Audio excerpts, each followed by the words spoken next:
battery tender Global Mazda MX-5 eSeries, brought to you by Mazda and by Rick Motel. It's like deja vu, racing to begin a season in the month of May. Did you miss us? Well, we're back and ready to bring you virtual racing action for the first time in series history as we welcome you to Barber Motorsports Park, situated in Birmingham, Alabama, all virtually though, as it hosts the first round of the battery tender Global Mazda MX-5 Cup E-Series, presented by BF Goodrich and Rick Motec Simulation Racing Systems. Welcome along to the coverage, whether you're joining us on the Mazda Motorsports Facebook page or the Apex Racing TV YouTube channel. And we also want to welcome our Canadian audience from the MAV TV Motorsports Network around Barber, a 3.6 kilometer, 2.3 mile layout with 17 corners to challenge the drivers. It's a bumpy roller coaster as it undulates around a historic circuit in Central America. It's 40 minutes of racing action coming up. We have a 15-minute qualifying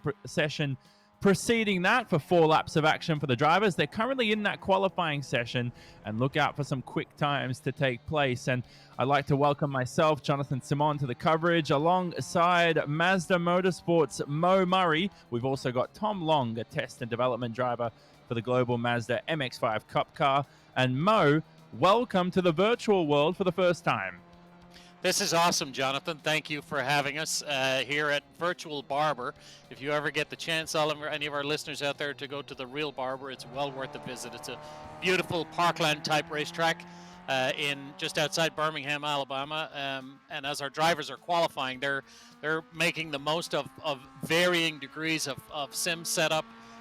Many of these guys have raced at Barber in the real world, so learning the track won't be that difficult for them. And it's a great opportunity for us to launch this 5-race series here at Barber Motorsports Park in the virtual world. And Barber, Tom, includes 25 meters of elevation change, and a lot of that occurs across the entirety of the lap here. The final corner is the highest point. The lowest point is right near the Barber Vintage Motorsports Museum, simulated right there on the outside of the corkscrew. Yeah, you're right, Johnny. I mean, certainly with this rolling layout, it creates a really limited amount of passing opportunities. So going into Charlotte's Web at turn 5 is where we're going to be looking for all the action to take place.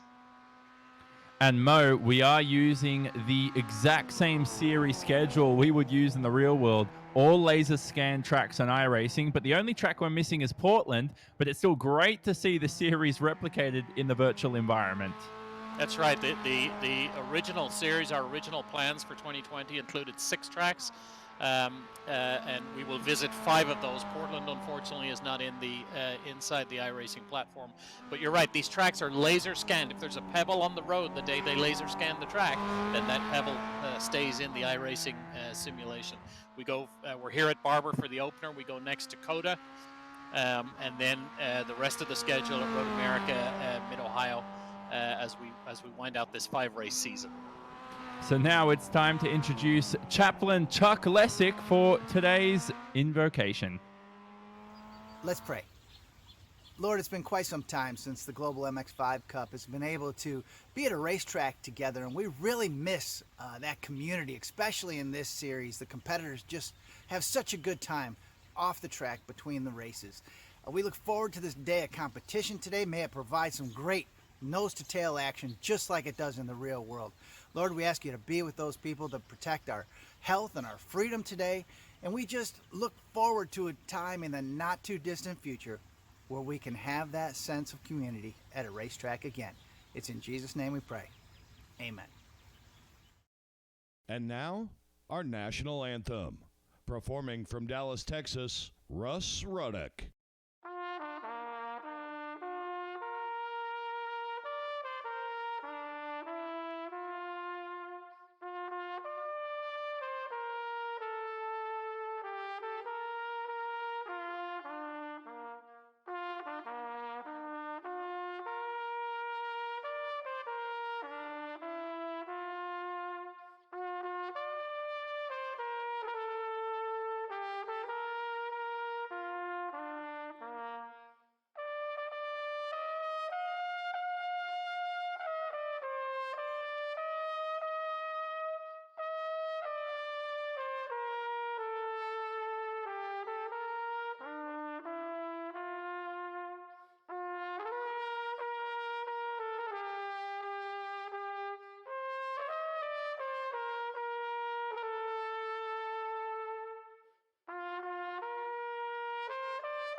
How brilliant is that? We've got the US national anthem virtually. We've got virtual commentators. We're all here ready to go for Global Mazda MX-5 Cup eSeries action. Now, thanks, of course, to our partners of BF Goodrich and Rick Motec Simulation Racing Systems. The series sponsored by Battery Tender 2. Here is our grid for the first ever inaugural event, and it's Pat Gallagher on pole position. He'll be joined on the front row by Matt Cresci and the ever quick and young 6 sideways driver of Brian Lockwood to start behind. Now, Mo Murray, we do have prizes on offer for the series. It's a healthy $8,000 prize purse. Now, how that will be distributed will be as follows.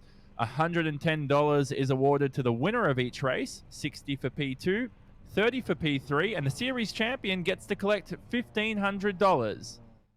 That's right. Our friends at Rick Motec and my colleagues at Mazda stepped up to put together a nice, healthy $8,000 purse for this race with, as you mentioned, prizes for each of the 5 rounds. And then the series champion at the end of the 5 races will take away $1,500, $1,000 for second, and $500 for P3. So not anything to sniff at. This is a worthwhile prize to go chasing after, and a lot of these guys are very serious about it. Of course, you know, they will tell you they're here for bragging rights, not the prize fund, but the prize fund helps.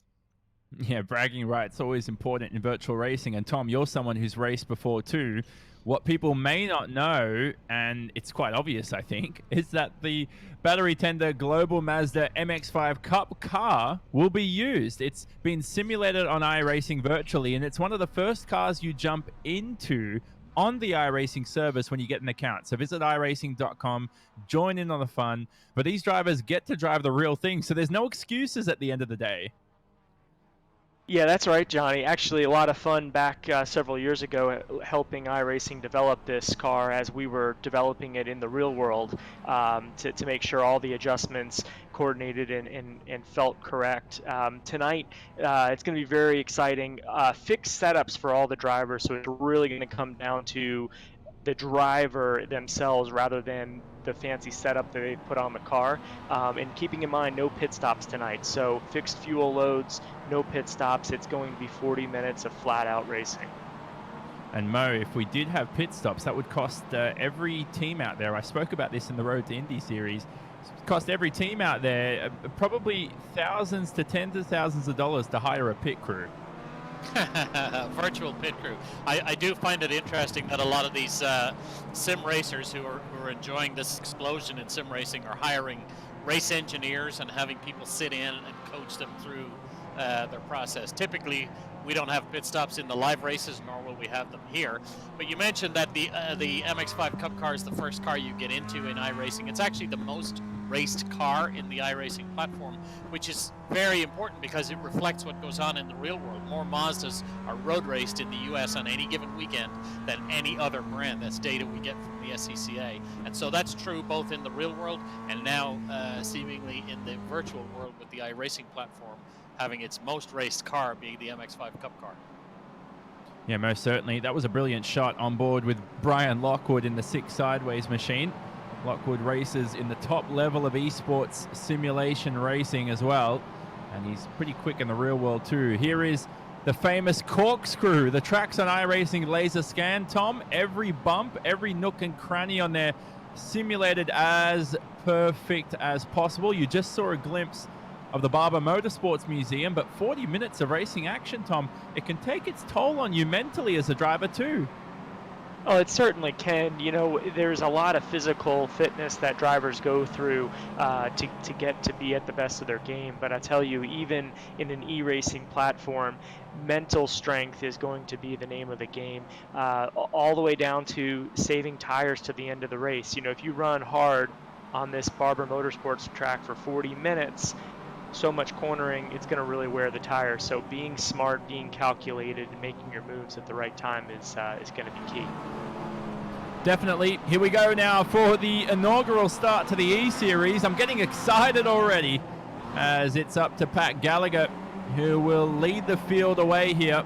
We've got 32 cars on track for the moment, and it's going to commence A brilliant proceeding for round number 1 of the Battery Tender Global Mazda MX-5 Cup E-Series. We are green from Barber for 40 minutes of racing action. Down into turn 1, former series champion Patrick Gallagher has held on to that lead from Matt Cresci. Matt was actually a scholarship winner into this series a few years ago.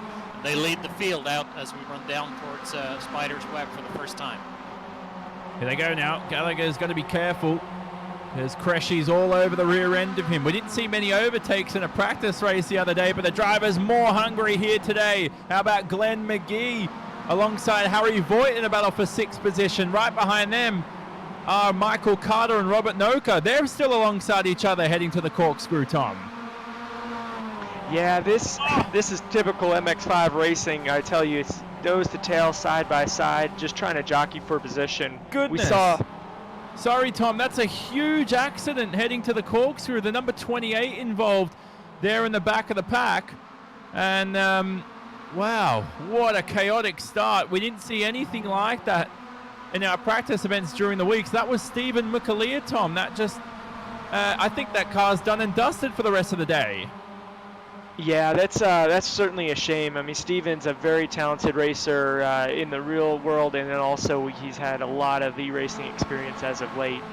Certainly a shame to see. I think if you think about the practice run we had earlier in the week, we didn't see anything like this. So certainly the drivers got the bit between their teeth now. So Steven. we're wondering, Mo, if they're going to send a pace car out here as well, but I don't know if that's going to happen. The virtual environment a little differently, but Pat Gallagher leads at the first end of the first lap. And unfortunately for Stephen McAleer, also somebody who's been around this championship both as a racer and a team owner for many, many years.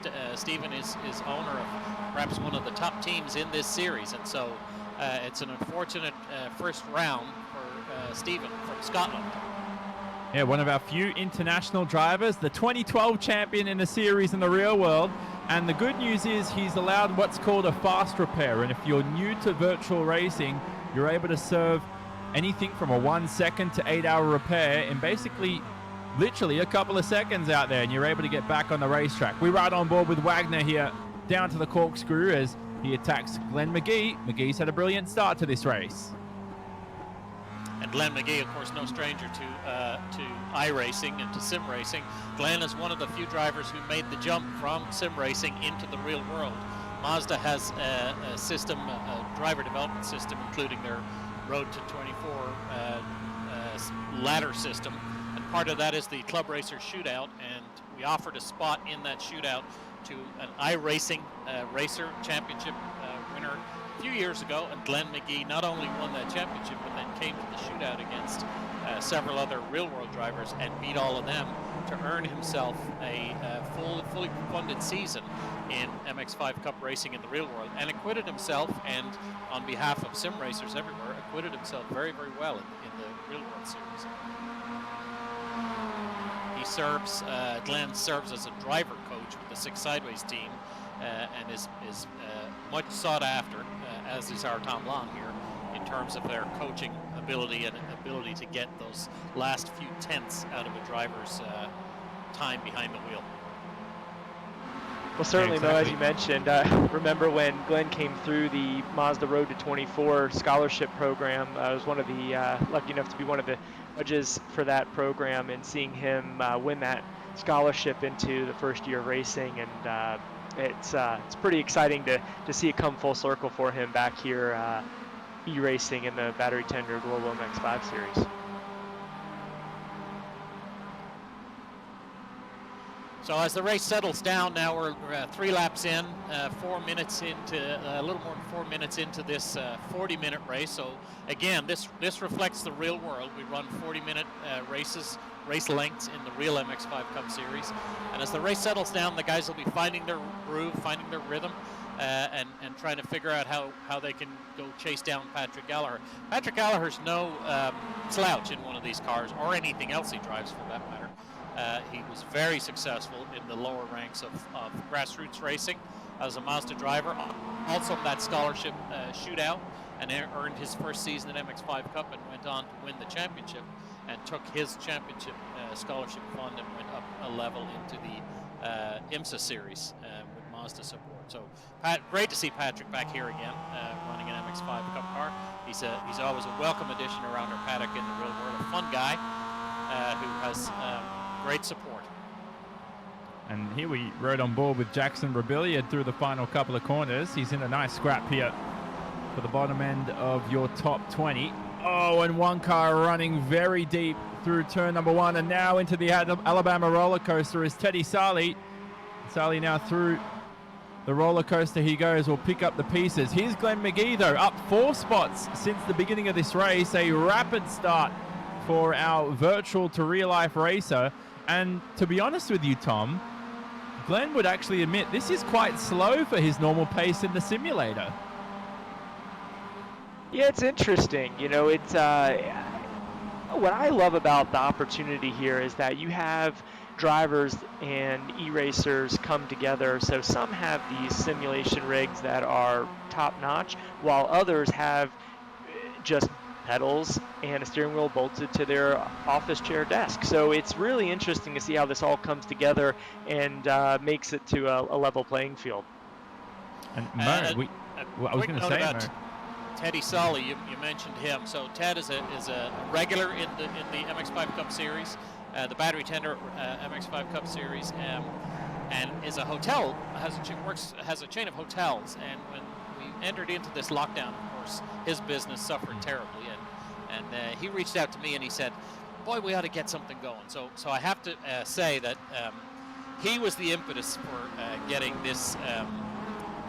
Series off the ground. He was the one who called us up and said, "Hey, Mazda should get behind something like this." And Rick Motek stepped in, and the folks at Anderson Promotions. So he deserves some credit for where we are today. Yeah, brilliant stuff. We've also got BF Goodrich presenting the series. Let's not forget Battery Tender, the series sponsor in the real world. So plenty of partners who are able to get this done. And here's Brian Lockwood, the young man, heading through the hairpin yet another time here. We're almost a quarter of the way through the event. Now, Lockwood competed, Tom, in the world's top simulation racing event over the weekend. It's known as the Porsche Esports Super Cup, and he fared quite well there, finishing near the top with the best drivers in the world. Yeah, Brian has really shown some strong talent in the Battery Tender Global MX-5 Cup Series this past season. Had some tough luck, different odds and ends, but always was a factor when he was running strong. And it's no surprise to see him in the top 3 here. In fact, kind of looks like the top 3 is giving themselves a little bit of a break in a breakaway from the rest of the field, with Glenn McGee kind of taking charge of the rest of the pack. And Mo, what do we reckon? We've got a nice scrap here for the first position. Now, Lockwood's heading into the pit lane. As far as I've heard, Brian Lockwood has a penalty for an incident that may have occurred on the opening lap. We're just hearing word of that. And unfortunately for Brian, that's it's not going to help his race at all, because we're not expecting pit stops later on. No, that's a disaster in a race that's just 40 minutes, with everybody running so close in terms of their lap times. Having to make a drive-through stop is a disaster for Brian Lockwood, unfortunately. A man not blessed with great luck in real-life racing. Many times Brian has been very quick and running at the front of races and had something go wrong. But what that does do is frees up room at the top. Matt Cressy is right on Patrick Eller's tail at the moment. And look who's got himself up into 3rd place. Glenn McGee has found his way up to those leaders. Good stuff, Glenn McGee. I think the penalty helped for sure in a couple of lapped cars. So in this race so far, we're a quarter of the way through, and it's Pat Gallagher leading from Matt Cressy, from Glenn McGee, who rounds out the top 3. He's up 5 spots now after Lockwood's penalty. Then Gresham Wagner and Harry Voigt round out the top 5. Our first international driver in the field is Harry Tinknell, down in the 14th position. And how about, Tom, Celine Roland in the 10th spot? Yeah, it's exciting to see Celine holding up the top 10 here. I think, as you know from just the experience that these drivers have, Celine coming in as a Rookie of the Year two seasons ago in the series, and won races right off the bat. His first weekend with the series and winning a race that year at Circuit of the Americas. So certainly has the ability, and it's really neat to see these drivers going at it here on iRacing. Selena's a very, very talented guy. As you mentioned, Tom, he came in his first year in the series, his first weekend in the series. He got a third place finish in the first race, I think, and he won the second race. The interesting thing about winning that second race is he got a penalty. His team got a penalty for working on the car before the start within the time limit, or they crossed that time threshold where you're not allowed to touch the car. So he started that race from the back, and it was a wet race, and he climbed all the way to the front and won his first race. He bookended the 2018 season with another win, and then was a front runner all through last year, all through 2019. Went into the final round as a very, very strong championship contender, and you know, until the late stages of the very last race, it wasn't clear that Brian Ortiz, who ended up winning our championship, was going to be able to wrestle that title away from Celine Roland. Very talented guy out of Orlando, Florida. Studying right now to be an airline pilot. So this sim racing, I think, will help him in his sim flying, hopefully. Well, unfortunately, yeah, there aren't many planes going around the world, so we'll hope for the best for him. But how about this for a battle for the lead now? It's become 2 drivers to now, I think, at least 4, possibly 5 in the battle as we ride on board with the 6 sideways driver of Glenn McGee. Yeah, Glenn has closed the gap here. I mean, he's come from 2 seconds back, now within a half second of the leader. You know, obviously with all the experience he has, I'd be looking for him to make a charge throughout the race. Also, right behind him, Gresham Wagner, you know, our very competitive runner from the practice race we had earlier in the week. And that was contact for Glenn McGee along with Matt Cresci for the second position. So a minor bit of contact there has demoted McGee down to 5th. He's alongside Robert Noka here for that 6th position. They've got to be careful here. He doesn't want to be demoted once more.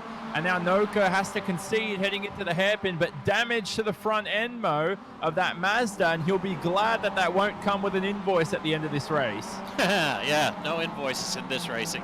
Robert Noaker, as you mentioned, interesting guy in the Guinness Book of Records for being the youngest ever winner of an IndyCar sanctioned event. 2 years ago, he won at Mid-Ohio, I believe it was, when he was just 14 years old. He won one of these MX5 Cup races and went into the Guinness Book of Records as the youngest ever winner of an IndyCar sanctioned event. Yeah, Robert certainly had his fair share of winning in the series as well. Mid-Ohio seems to be extremely good to him last year, pulling off some wins there. He is always a contender. I know he's very excited and looking forward to real season coming up. I think he's going to certainly be a series favorite. Tom, we're seeing these onboard shots of the cars running nose to tail, and I know you've been heavily involved in the development of not just this race car, but Mazda MX-5s in general.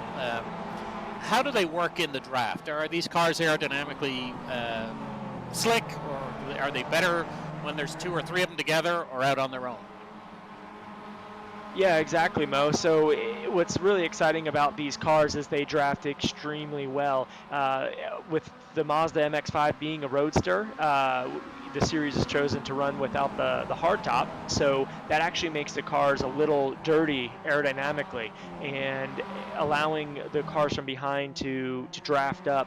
You can almost imagine as making it a bit of a parachute for the car ahead. So from 8 to 10 car lengths back, we'll see cars be able to draft up, and it can make a considerable difference in lap time and straightaway speed. So as we get towards later in the season here at Road America especially, we'll see some incredible drafting trains as we get down the long straightaways they have there.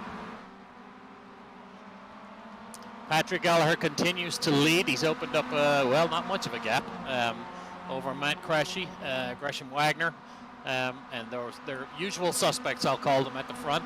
Looking further down the field, we have Glenn McGee, of course, who got that tangled up with Gresham Wagner, or with Matt Cresci a little bit. Further down, 2 guys to watch for, Harry Ticknell and Ollie Jarvis, both of whom race in Mazda's IMSA DPI team. for the Mazda Multimatic team, both of whom had big wins last summer in that Mazda RT24P. And they're trying, although they use sims to train, this is the first time for both of them racing an MX-5 in an iRacing event. And so we're glad to have them here. But I think they're finding out that maybe hours and hours of practice for some of the guys in front of him has paid off.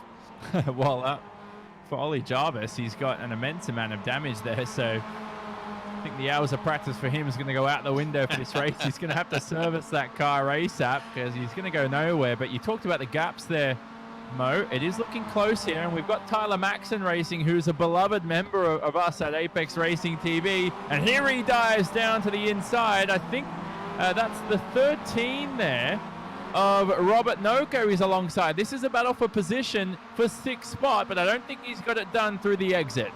Yeah, two of the youngest drivers in the series there, between Noaker and Maxson. Very talented. It's going to be interesting to see how this plays out.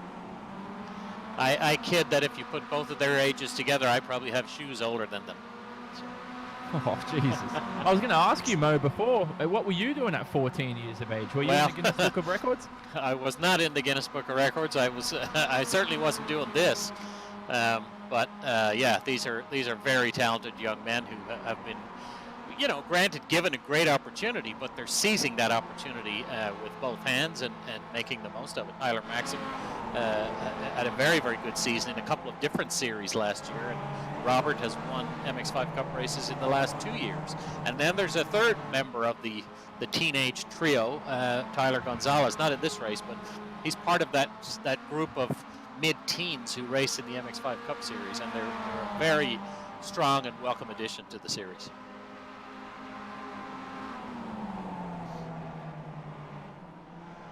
Tink Nell and Ollie Jarvis, who I mentioned, we got to give them a little bit of sympathy because it is 1:30 a.m.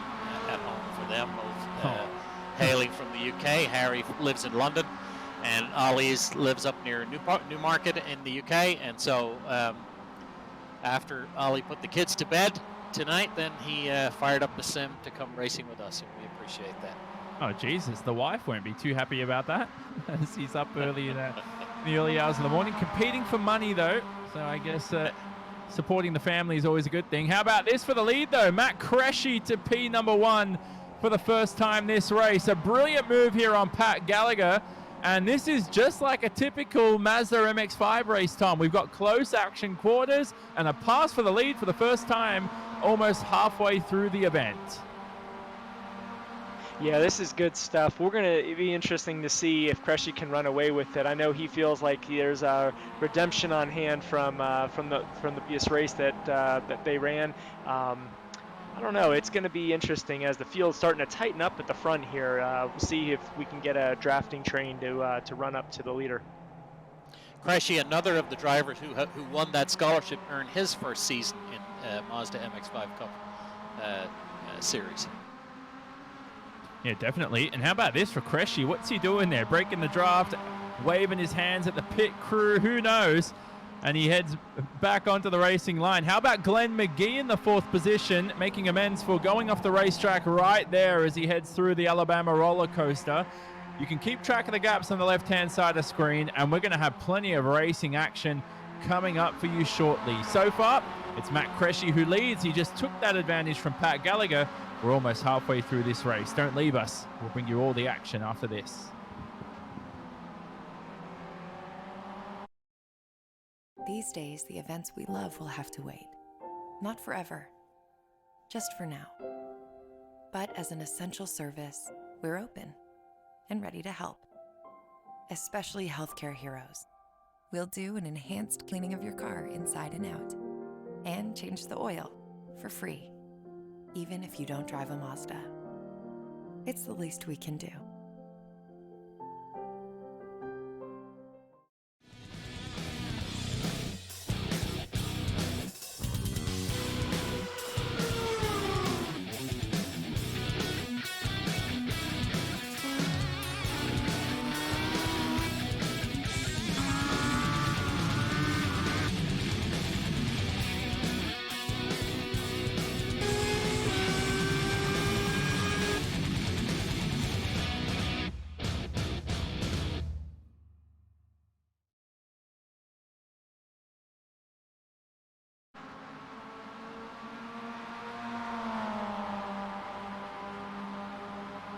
Back here with racing action of the battery tender Global Mazda MX-5 Cup, but it's the eSeries presented by BF Goodrich. We also want to thank our series partners too of Ricmotech Simulation Racing Systems, and a big thank you to Anderson Promotions for getting this all done. But we're 20 minutes through this 40-minute event, and here's the battle for P1 that has been looming for most of this event. You can see the race control is investigating an incident between cars 17 and 33 at the bottom of the screen. We'll bring you some more news on that shortly.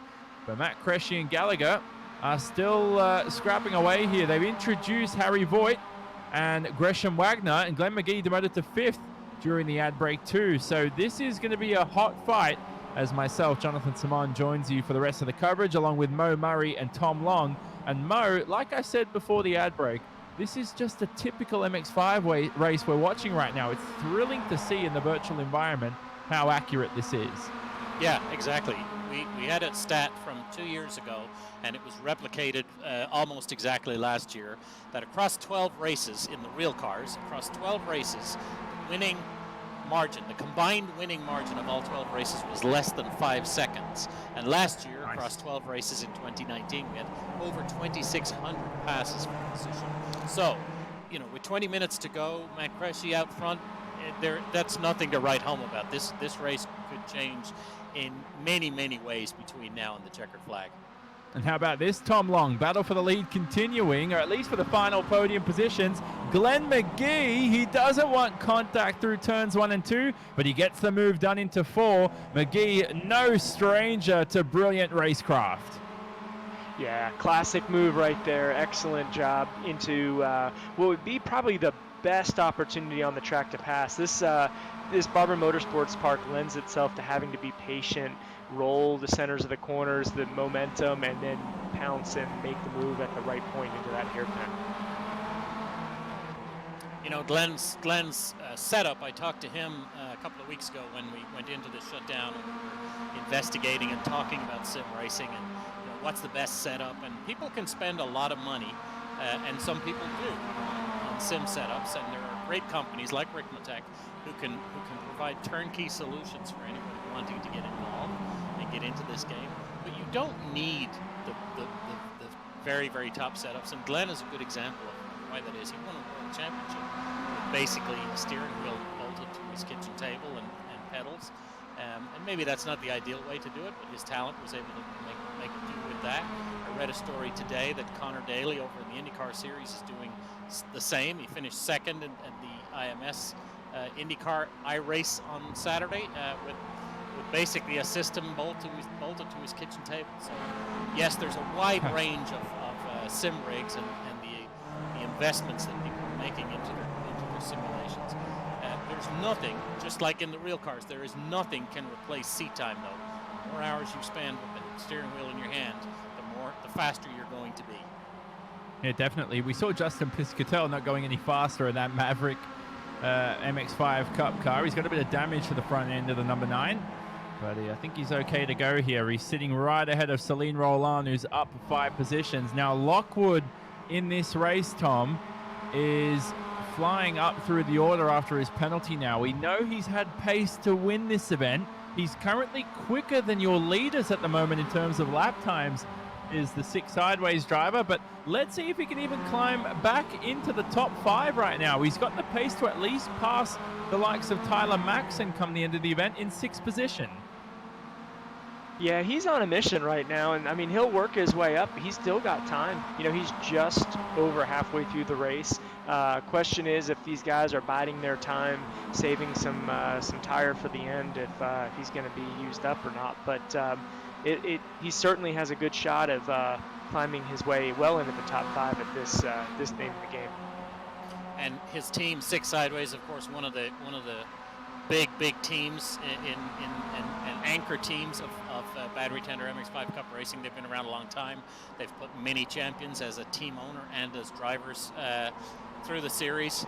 And I saw a headline on social media the other day where John Dean, the owner of 6 Sideways, was talking about his new driver, and I thought, oh, I need to read that and find out if there's some new talent coming on. It was actually a golf club he was talking about. So John is no. finding time to get away from race cars during this lockdown and spend some time on the golf course. Well, Glenn McGee described John Dean to me as an F1 driver from the 70s. That's a very, very apt description. John Dean is absolutely one of the best characters we share the paddock with, and he's great fun to be around, but a remarkably, incredibly intense guy when he puts a helmet on. And it shows. He's been very successful.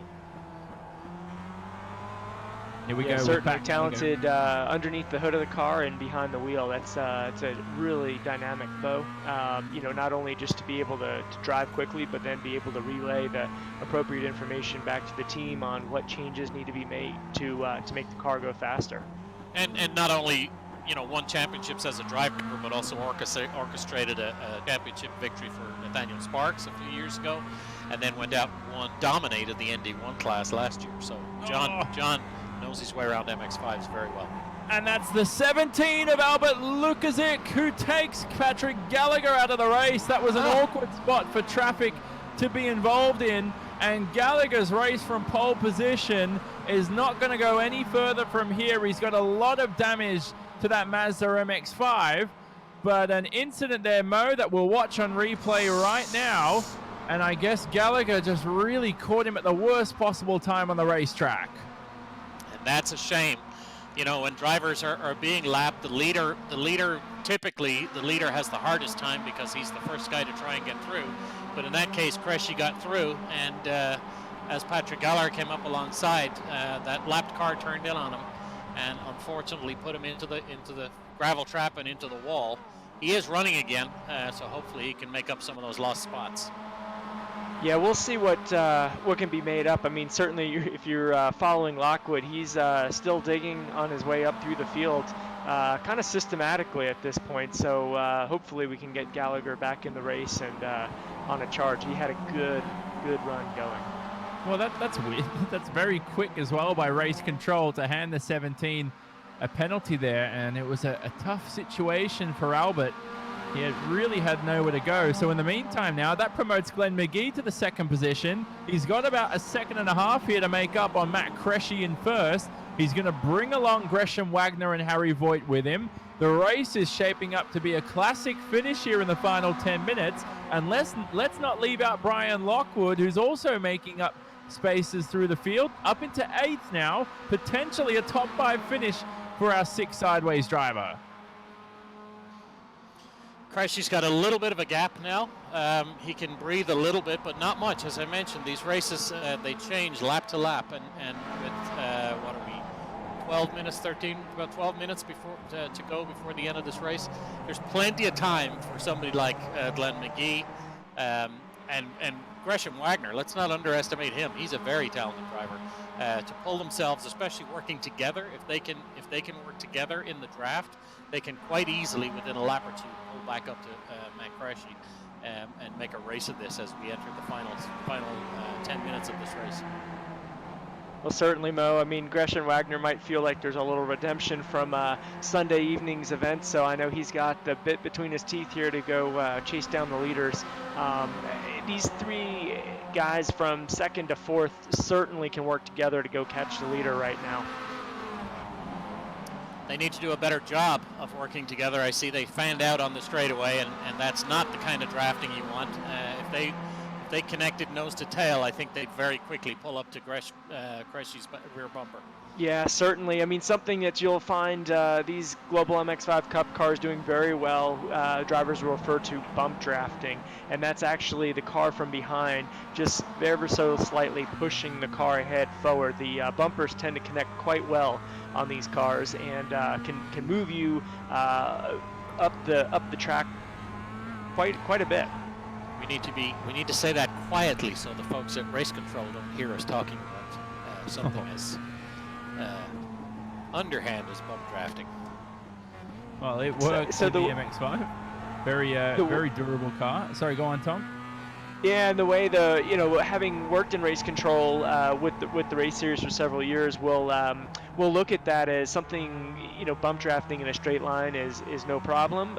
But as soon as you get into the corner, obviously nose to tail contact would be looked at a lot differently. So that's how race control tends to look at that. And we see Lockwood moving up another position right now against Noacre.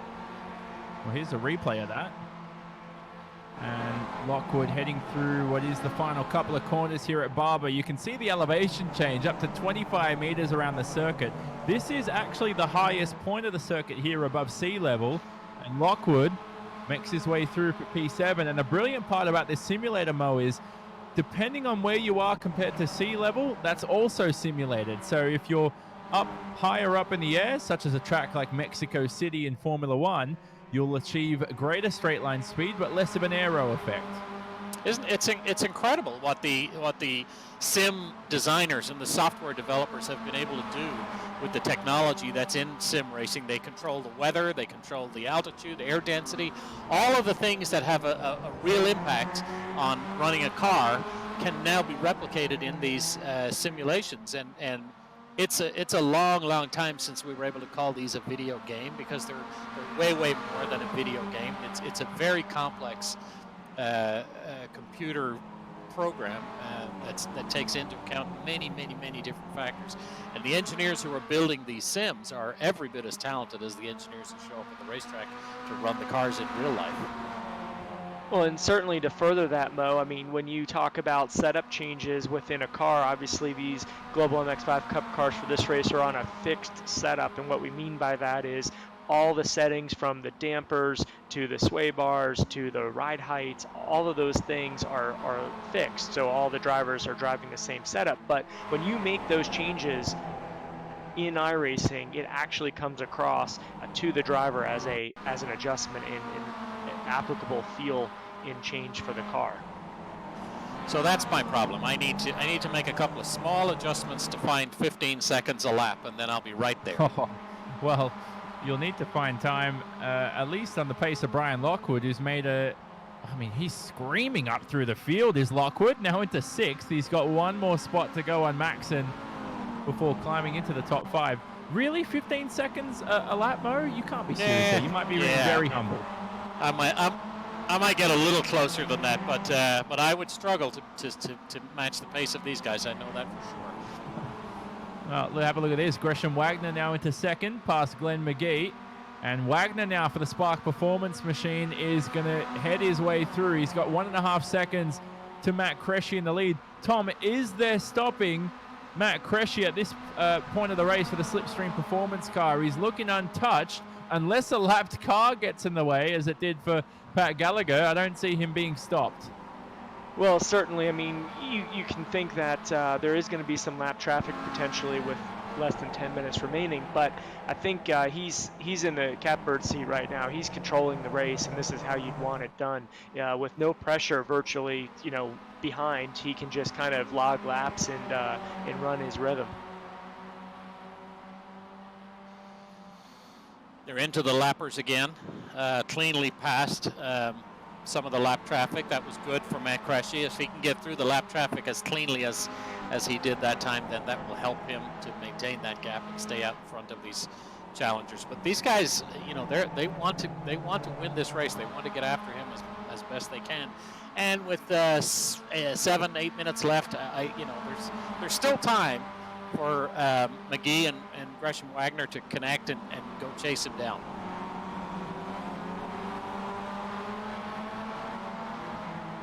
How about this now? Glenn McGee close enough to Gresham Wagner, only a few tenths. Lockwood now into 5th. You can see on the left-hand side of the screen.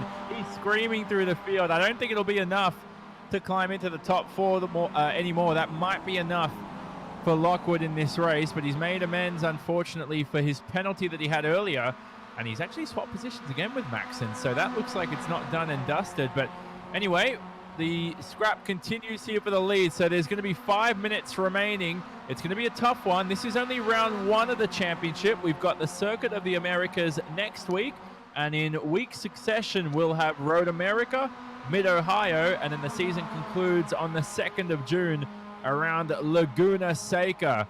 Here is Michael Carter now all over the rear end of Maxon. Maxon looks like, Tom, he sustained even more damage. Yeah, that's interesting. I must have missed where that came from, but that can affect, especially if it's on the corner of the car, it can affect the handling if the wheel is pointed in the wrong direction. And Michael Carter, another of those shootout winners. This field is stacked with scholarship winners, either as former champions, in the case of McAleer or Patrick Gallagher, or Mazda Club Racer shootout winners who earned their way into the series, like Michael Carter, like Matt Cresci, like Celine Roland. There's plenty of former Mazda scholarship drivers in this field, and that's one of the things that Mazda really enjoys about this form of motorsports and these levels of motorsports. It's a little step up out of grassroots racing, but it's a level of motorsports where we can really celebrate drivers and driving, and you know, our belief in the potential of these young men and women. There's a couple of girls who race in the series too, to go chase their dreams and live out their dreams and be their best selves. And that's one of the really fun things that benefits that Mazda gets out of being involved in these forms of racing. It's very rewarding for a brand to be associated with all these young drivers. Well, and certainly, Mo, I mean, you look at the scholarships that are provided, you know, for not only to move up out of the Battery Tender Global MX-5 Cup Series, but then within the series, you know, the Rookie of the Year championship prize purse is enough funds to basically fund the next season of racing for them back into the Battery Tender Global MX-5 Cup Series. So it gives Rookie of the Years another year of racing to Mazda's credit. So really a job well done by not only Mazda, but all the partners that come together to provide the value for these drivers. Well, that's true, and that's exactly what Celine Roland did. He parlayed his Rookie of the Year into a second season and very nearly won the championship. Michael Carter was Rookie of the Year last year, and he's coming back using that Rookie of the Year prize fund to help fund his racing team. Him and his dad have started their own racing team, so they're going to be self-operating or run the car themselves when we get back to real racing. But yeah, there's a lot of different levels throughout the series where Mazda has found a way. Mazda and Badwater have found a way to support these young drivers. And here in this iRacing, sim racing world, companies like Ricmotech have stepped up to the plate to also add to that prize fund and create something that frankly didn't exist, and give these people, these young drivers, a chance to satisfy their desire for competitive racing as we endure this lockdown. I know. I think this will be the white flag this time round. It's a little weird how it works in the virtual world. It's about 1:40 per lap here, and it's going to be awfully close if they cross the start-finish line. Well, that's Matt Cresci, our leader. We're right on board with the Slipstream Performance number 59 MX-5 driver, and he's going to cross the line with 1:45 left of the lap. So technically, actually, this will be the second to last lap. We will officially, Mo, get that white flag next time by. And that will be a welcome sight for Matt Cresci. He's got 2 more laps to try and seal this deal, earn some prize money, but most importantly, earn the points from this first of 5 rounds and the bragging rights as we go into next week's race at Circuit of the Americas. Yeah, definitely. And Cresci has looked good all race. He was helped by Pat Gallagher, unfortunately being taken out by a lapped car, the 17 of Albert Lukazic, who I think really had nowhere to go. So you can't blame Lukazic entirely. It was the situation he was in. But how about Glenn McGee to the 3rd position? They're scrapping for money here as well. This is prizes on offer, Tom. That's Glenn McGee now going from $0 in prize money from this race to $30, and that's a brilliant pass for him. Yeah, it's a great pass. I mean, it's with closing minutes now, this is all you got. Whatever, you know, you've been studying with the driver ahead, trying to find where their weak points are, where your strengths are relative. It's time to show your hand and push forward. Here we go now. White flag will wave this time round, Mo. It looks like a good race from Cressy. I'm very concerned as to whether or not the checkered flag will be waved, but I think we can officially confirm the white flag is going to wave, and the final lap begins for Cressy. And that's a good news for him. You know, Tom, as we now at the end of a 40-minute race in the real life, in the real world, the BF Goodrich tires we race on, they usually hold up really good through the full race. They don't degrade very much. And I know when you were involved in helping build this car inside the iRacing platform, you did a lot of tire dyno work to make sure that the tires available in the simulation behave and degrade and you know, live through the duration of the race exactly as the real BF Goodrich tires would do. So that's one of the great things about how complex these simulations are. Absolutely. You know, from the tires to the brake compounds to the damper adjustments, every aspect was really dialed in and confirmed to make sure it was exactly as it is on the car. And as you said, the BF Goodrich rubber is a terrific compound for this Global MX-5 Cup car. Here we go now. Final few corners for Cressy. What a race it's been. He'll be $110 richer if he can keep it together through these final couple of corners. But the Slipstream Performance driver has driven ever so splendidly after starting this race on the front row. And here he is now, ready to win round number 1 of the battery tender Global Mazda MX-5 Cup eSeries, the inaugural race of the championship, and he's going to do it. The Slipstream Performance driver wins from Barber Motorsports Park. It's going to be Wagner in second. Oh, sorry, go on. I was just going to say Northern California's Matt Cressy. It's the win in our first round. Exciting news for him. Yep, exactly. Great stuff. Maxon ends up in 6th at the end of the day here. And there is Celine Roland crossing the line to finish with a top 10 result. We'll bring you post-race results and all our post-race interview actions after this.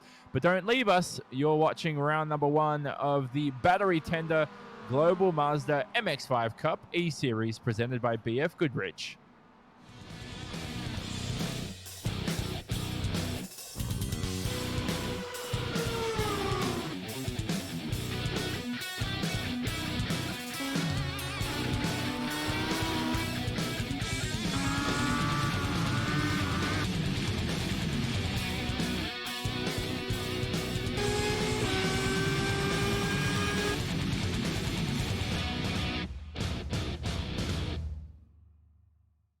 These days, the events we love will have to wait.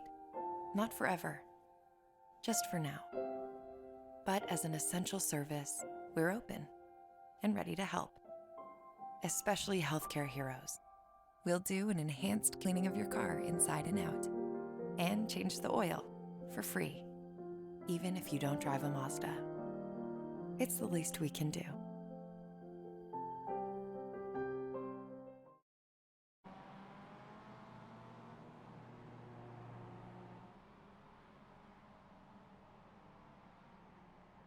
Well, here we are now. Welcome back to post-race coverage for round number 1 of the Global Mazda MX-5 Cup eSeries, the inaugural event presented by series sponsor Battery Tender and BF Goodrich. Now, here we are, the race results for today's event, and it's Matt Cressy who wins ahead of Gresham Wagner.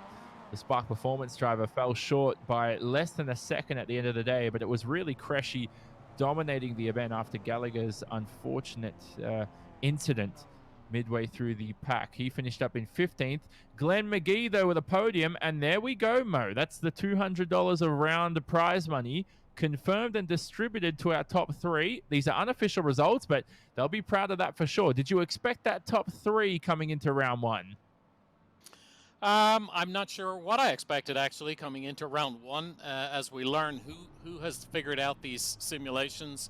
I'm a little surprised, I guess, that some of the guys who were very fast in the real cars, like Celine Roland, for example, or Tyler Noaker, weren't closer to the front. But again, these cars and these simulations are very, very susceptible to setups, not so much in the car, because as Tom mentioned, it's a fixed setup, but setups in their sim rig and how their sim systems operate.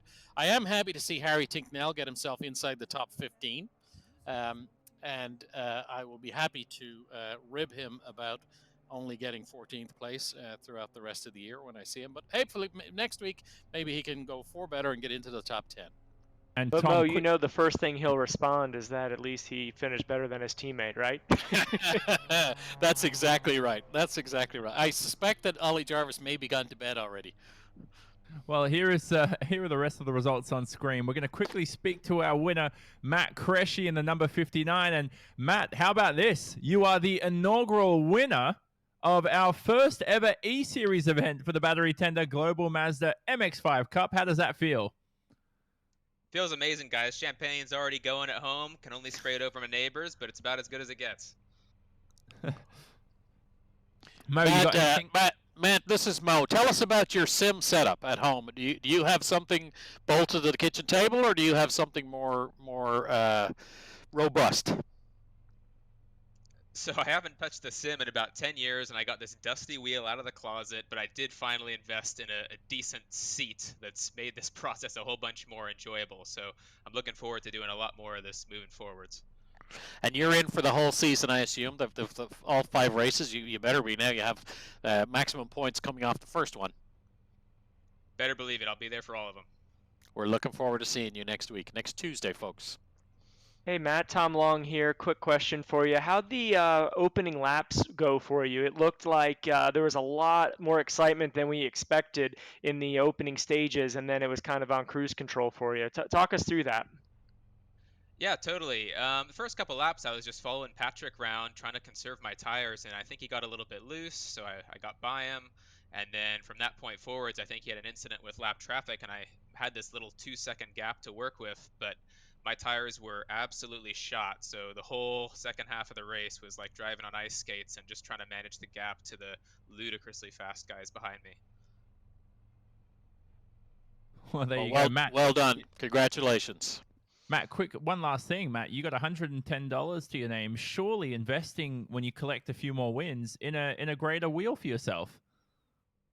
Yeah, it might be time to retire the 10-year-old Dust Bomb G27. So if we win a couple more, we might have to invest a bit more. Let me tell you, I set a couple of world records last year in a G27, so it works strong, mate. And look at you, you're winning these events against the world's best. Can I suggest, Matt, that you reach out to Ricmotech, and perhaps they could share with you their line of perfectly good steering wheels? Definitely. Sounds like a plan.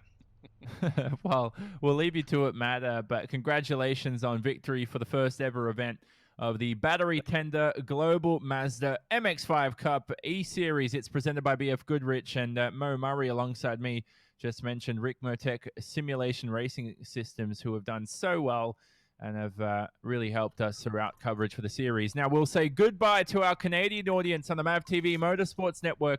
You can join us for more post-race coverage on our YouTube channel, so stay tuned there on the Mazda Facebook page or even the Apex Racing YouTube page. We'll see you shortly. These days, the events we love will have to wait. Not forever, just for now. But as an essential service, we're open and ready to help. Especially healthcare heroes. We'll do an enhanced cleaning of your car inside and out, and change the oil for free, even if you don't drive a Mazda. It's the least we can do.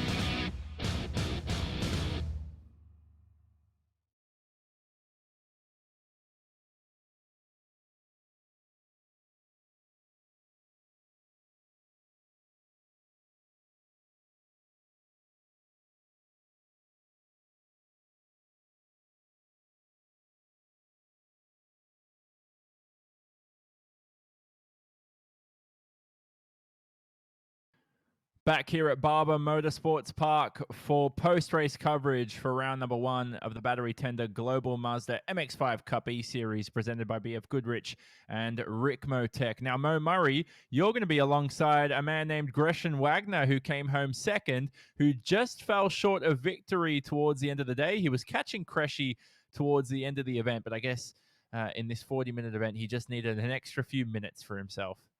Well, I can tell you, I would love to be alongside Gresham Wagner. We miss seeing you at the racetrack, but until we can get back to real racing, this sim racing will be our joy. And tell us about your race. Good race, getting up there with Matt, who you've raced with before. You've been a longtime supporter of this series. How was the race? Chaotic, I think, is a good word for it. Everyone was clean and racing hard, but with this track and the limited passing opportunities, I think there were a few situations that probably could have gone a little bit smoother. And towards the end of the race, the track road got greasy and people started sliding around a little bit more. Overall, though, from my perspective, I tried to just be steady at the middle part of the race, let everything kind of sort out, and try to work my way back up to the front.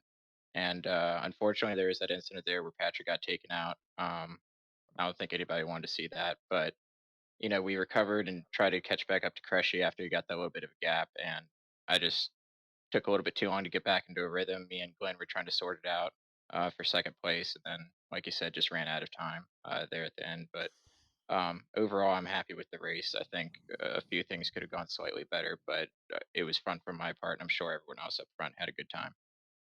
So, not a disaster. You leave here with a decent haul of points, with second place points, and next week we go to Coda and then Road America, Mid Ohio, Road America, and Laguna Seca. You talk about this track not having many passing opportunities. How do you feel about the tracks we're going to in the next over the next 5 weeks? Where do you see your strengths?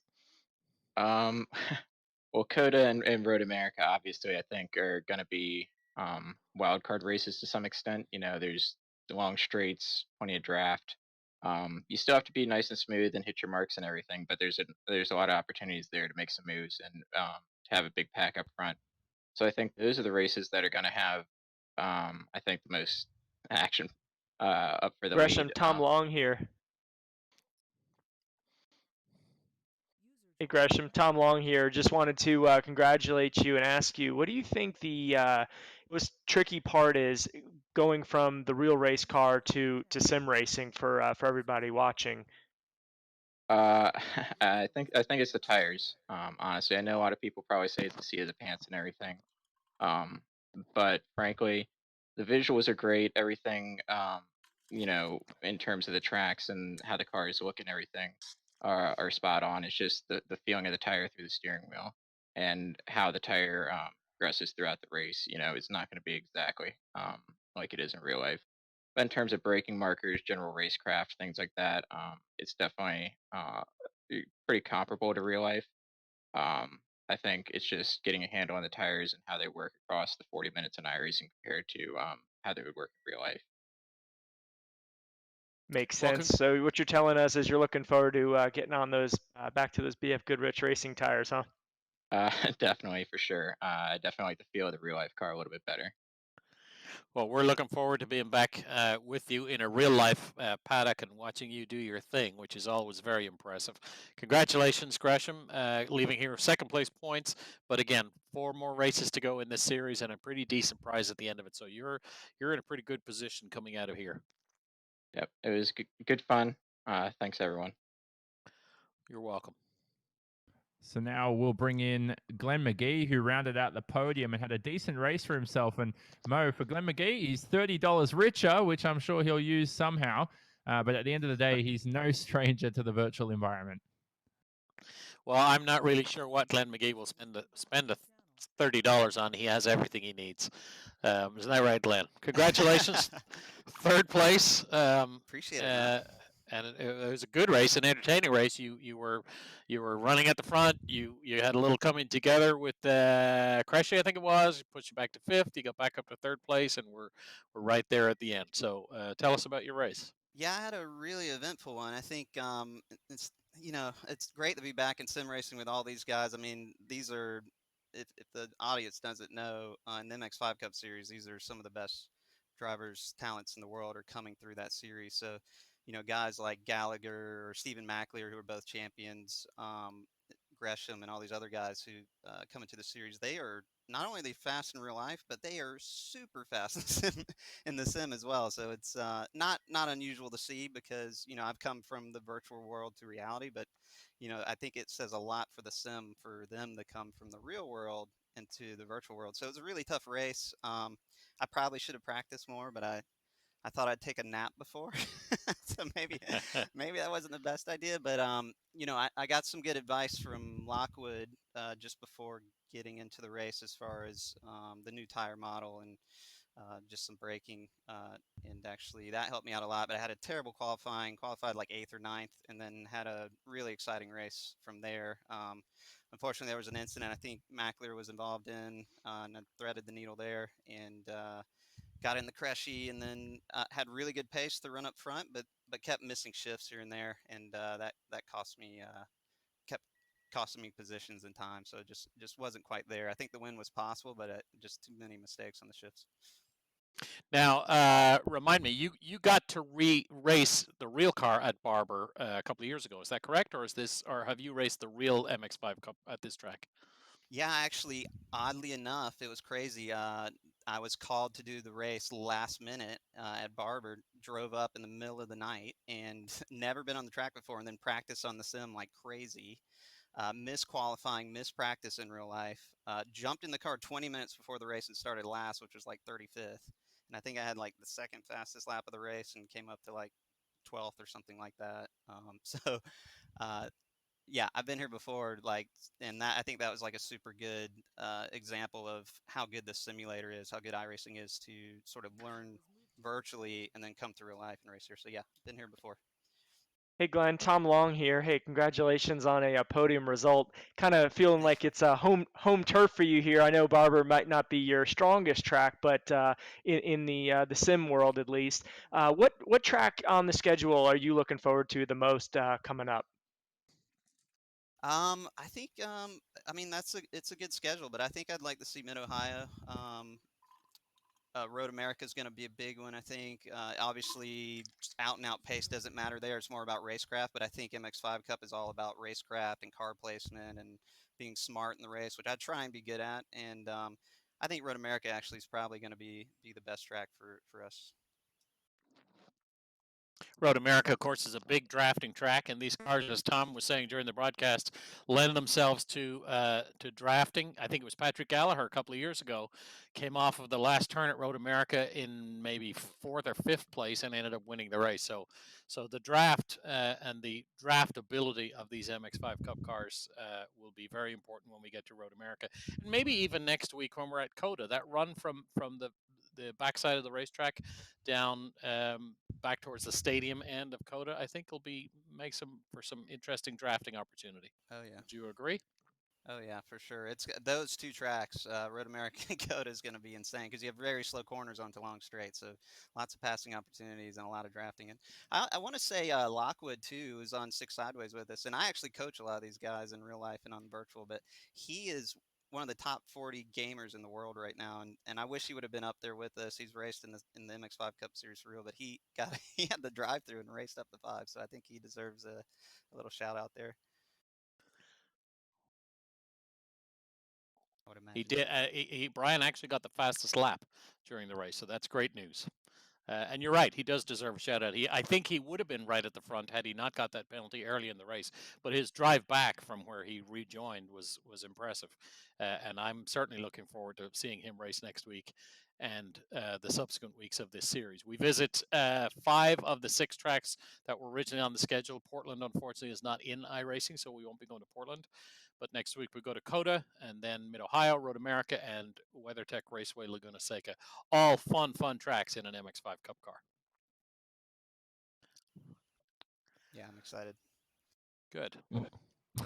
Well, there you go, Mo. That's Glenn McGee, who came home third, rounded out the podium. We'll leave him alone for now, but Glenn, no stranger to the real world or the virtual world now. I think you've been doing too much real racing, Glenn. You started to lose your virtual pace. Oh, totally. Yeah, no, totally. I've been so focused on real life, and it is actually fun to come back here, like Lockwood's doing now, competing in the World Championship. You were on the thing, like Max Verstappen's in that series too, and he spends 50% of his time on the simulator training. And I'm glad I'm kind of not in that state at the moment. It's really fun to come here and just actually race for once and get back to sim racing. And with all my friends here, I think my pace was actually pretty good, but everybody's so fast that and actually Rick Motec, I do a lot of sim installs Yeah, and, you could and see. specs for people, and I spec a lot of Rick Motec stuff, but he hasn't given me I haven't bought any of his pedals yet, so I think I need to get some of those, and I think that would help me out a lot.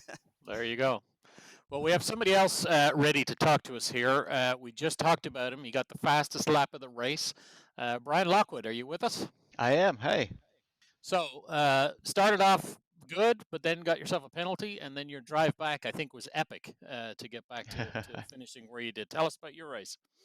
Well, I just made a boneheaded move on lap one. You know, I saw Gresham got a little bit of a bad exit out of turn five, and I thought Steven was still boxed in behind him, so I moved to cover him off. But turns out Steven was already a nose beside Gresham, and they were starting to move up the track. So just misjudgment from me, and unfortunately, that was the end of Steven's race. So fully deserved penalty. Then came Well, back. Just try to stay focused, run lap after lap, and get through the pack as quickly as I could. so to our race fans out there listening who have been watching a wide variation in iRacing behavior across many different series over the last couple of weeks, what we have right here is something very rare, and that's an honest race car driver who says, "Hey, my fault. I deserve the penalty." You were rewarded by coming back and getting yourself the fastest lap, which is very good. Next week we go to Coda. I know you've raced at these tracks before. You've been in the series for some time. Of the tracks that are upcoming, what are you looking forward to? Oh, I'm looking forward to Road America. I'm always a huge fan of that track. It's so much fun, especially the kink and all the high speed corners. That's gonna be should be some great racing there too. A little worried about Coda though. It's never been a strong track for me, so we'll have to see how that goes. Well, uh, in the real world, we'd say, well, you've got an hour or 2 hours of practice to learn it, but you have 7 days. You can drive as many laps as you want between now and when we race. So good luck next week. Great seeing you here in this virtual world. But as I said to the others, I really look forward to seeing you back in a race paddock again soon. Thanks, Mo. Now, we'll bring in one last driver for our post-race interviews, and that's going to be Tyler Maxon, a good and dear friend of ours at Apex Racing TV. Tyler, this is so awkward, man. I never interview you. You're always working together in the broadcast booth. Yeah, this is interesting. I think this is actually the first time you've ever interviewed me, which is weird to say considering we've now been working with each other for almost 8 months now. So yeah, this is different. Well, what happened, mate? You finished sixth. You're 5 spots below where the person who won the race was. You were pretty slow out there, I thought, Tyler. Yeah, I mean, I only put in an hour and a half of practice, so I guess for next week it's time to put in about 15 hours between now and next week. But yeah, in all seriousness, I mean, I put in about what I could have this week in practice time, and I just should have put in more, to be honest with you. And I heard Lee and Alex behind the scenes said you're stricken of all your Apex TV duties until the series is over to give you more practice time, and you're going to be paid as well. Oh, that'd be really nice. It won't be a complete furlough. But in all seriousness, Tyler, a good event for yourself, mate. And also, jumping into the sim as well. Does this car feel as good as the real thing? Of course, you're missing the feel from your bum too, but I guess the new tire model that was introduced to the car makes it a little bit better to drive. Yeah, it certainly does. But I mean, that's really what the MX-5 is all about, is really feeling the car through the seat. So it's definitely difficult trying to go over to the sim where you have to feel everything through the wheel. And it's definitely a challenge for me. That was really the thing I had to get used to, was feeling it through the wheel. Luckily, I've got the direct drive wheel, so it helps out a little bit there and gets a little bit better feeling. But still, it's definitely a challenge to come over here to where you have to feel everything through the steering wheel.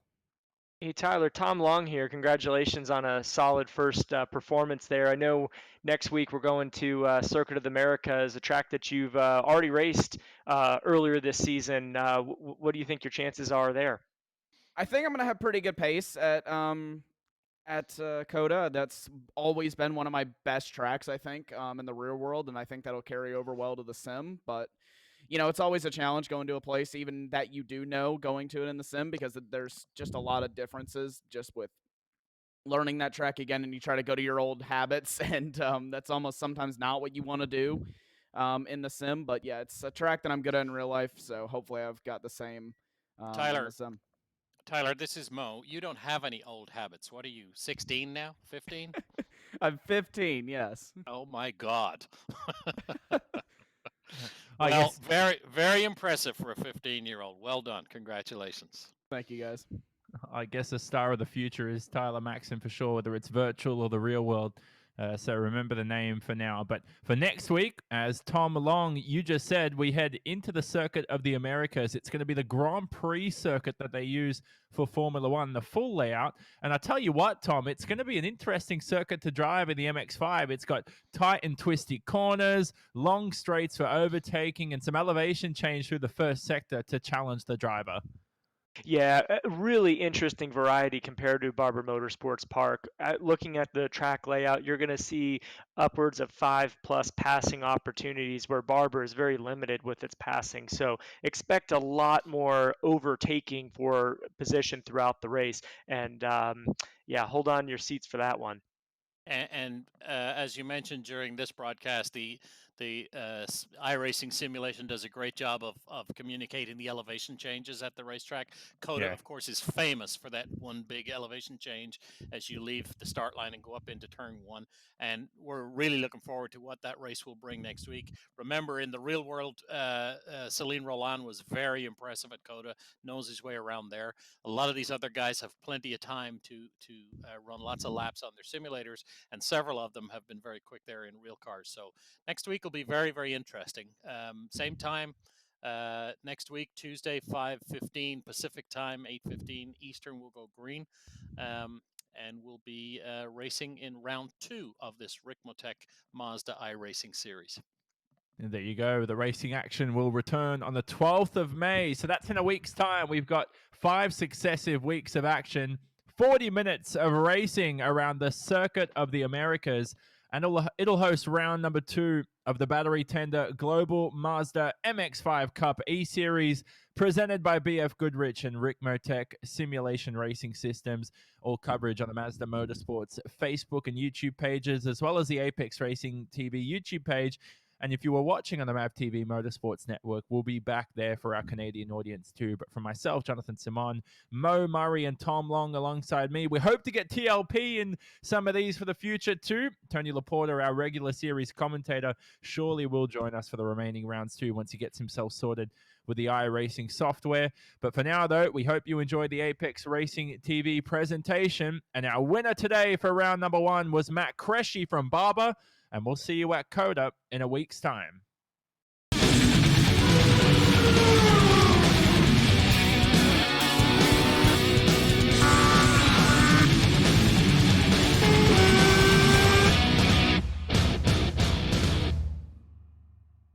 These days, the events we love will have to wait.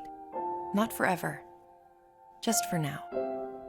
But as an essential service, we're open and ready to help. Especially healthcare heroes.